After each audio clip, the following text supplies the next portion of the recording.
morning I'd like to share a very special message. It's called To Meet Such a Man. I sat with two friends in the picture window of a restaurant just out of the corner of the town square. The food and the company were both especially good that day. As we talked, my attention grew outside across the street. There, walking into town, was a man who appeared to be carrying all his worldly goods on his back. He was carrying a well-known sign that read, "I will work for food," and my heart sank. I brought him to the attention of my friends and noticed that others around us had stopped eating to focus on him. Heads moved into a mixture of sadness and disbelief. We continued with our meal, but his image lingered in my mind. We finished our meal and went out separate ways. I had errands to do and quickly set out to accomplish them. I glanced toward the town square, looking somewhat half-heartedly for the strange visitor. I was fearful, knowing that seeing him again would cause some response. I drove through town and saw nothing of him. I had made some purchases at a store and got back in my car. Deep within me, the Spirit of God kept speaking to me. Don't go back to the office until you at least have driven around one more time around the square. Then, with some hesitancy, I headed back into town. As I turned to the square's third corner, I saw him. He was standing on the steps of the front of the church, going through his sack. I stopped and looked, feeling both compelled to speak to him, yet wanting to drive on. The empty parking space on the corner seemed to be a sign from God, an invitation to park. I pulled in and I got out and approached the town's newest visitor. "Looking for the pastor?" I asked. "Not really," he replied. "Just resting." "Have you eaten today?" "Oh, I ate something early this morning." "Would you like to go to lunch with me?" "Do you have some work I could do for you?" No work," I replied. "I commune here to work from that city, but I would like to take you to lunch." "Sure," he replied with a smile. As he began to gather his things, I asked for some surface questions. "Where are you headed?" He said, "St. Louis." "Where are you from?" "Oh, all over, mostly Florida." "How long have you been walking?" He said, 14 years. I knew I had met someone unusual. We sat across from each other in the same restaurant I had left earlier. His face was weathered slightly beyond 38 years. His eyes were dark yet clear, and he spoke with an unusual language that was startling. He removed his jacket to reveal a bright t-shirt that said, "Jesus is the never-ending story." Then Daniel's story began to unfold. He had seen rough times early in his life. He'd made some wrong choices and reaped the consequences. 14 years earlier, while backpacking across the country, he had stopped on the beach of Daytona. He tried to hire on with some men who were putting up a large tent and some equipment. A concert, he thought. He was hired, but the tent could not hire a concert revival. It was not a concert, it was a revival services, and in those services he saw light more clearly, and he gave his life over to God. "Nothing's been the same since," he said. "I felt the Lord telling me to keep walking, and so I did, some 14 years now." "Ever think of stopping?" I asked. "Oh, once in a while, when it seems to get the best of me, but God has given me this calling. I give out Bibles. That's what's in my sack. I work to buy food and Bibles, and I give them out when His Spirit leads." I sat amazed. My homeless friend was not homeless.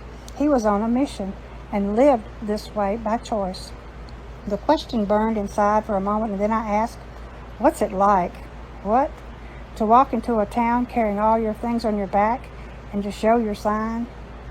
"Oh, it was humiliating at first. People would stare and make comments. Once someone tossed a piece of half-eaten bread and made a gesture that certainly didn't make me feel welcome. But then it came humbling to realize that God was using me to touch lives and change people's concept of other folks like me.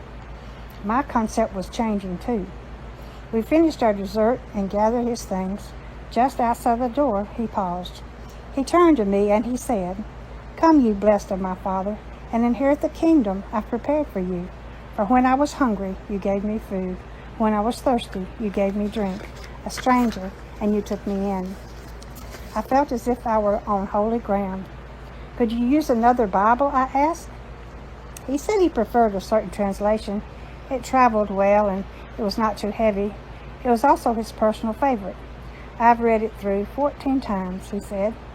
I'm not sure if we've got those, but let's stop by our church and I'll see if I can find my new friend a Bible. That would be well. And he seemed to be very grateful. Where are you headed from here? I asked. Well, I found this little map on the back of this amusement park coupon. Are you hoping to hire on there for a while? No, I just figured I should go there.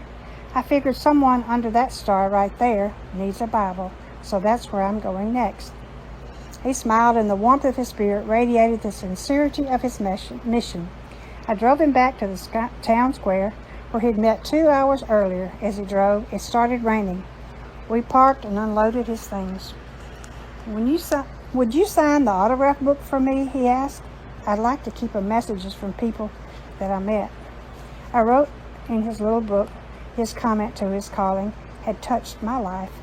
I encouraged him to stay strong, and I left him with a verse of scripture from Jeremiah.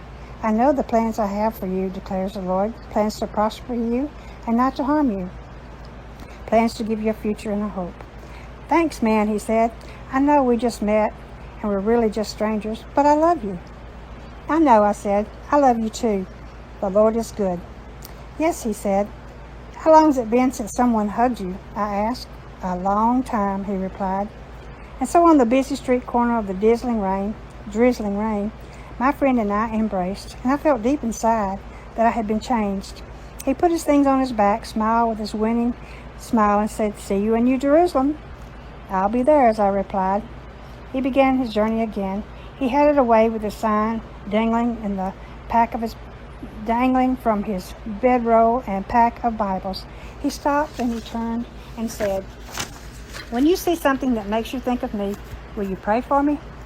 "You bet," I shouted back. "God bless." God bless, and that was the last time I saw him. Late that afternoon, as I left my office, the wind blew strong.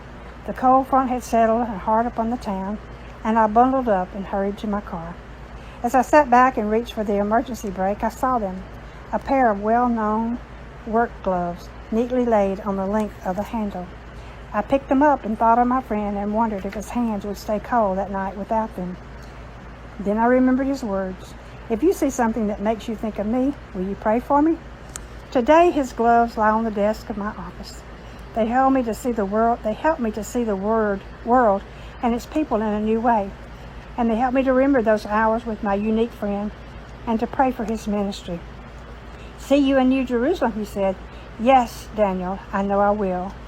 If this story touches you as it has touched me, I hope you will pass it on to other people." God bless you.